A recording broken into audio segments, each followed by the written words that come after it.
রেস্টুরেন্টে দিবি তাও কত টাকা লাগবে? প্রায় 15-20 লাখ টাকার মতো লাগবে। তোর কাছে কত টাকা আছে? আমার কাছে ম্যাক্সিমাম 12 লাখ টাকার মতো হবে। 12 লাখ। হ্যাঁ। ঠিক আছে, হয়ে যাবে। আচ্ছা ঠিক আছে, দেখা যাক।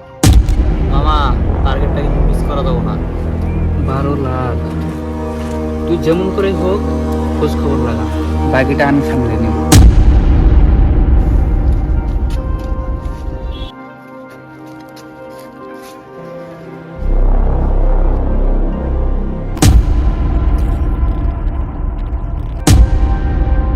আচ্ছা ভাই, আমরা কি এখানে বসতে পারি? আচ্ছা বসো। আচ্ছা দোস্ত, আমার জানি কেমন মাথাটা ধরতেছে। আমারও তো মাথাটা আরে কেমন জানি ভাই, কি হলো?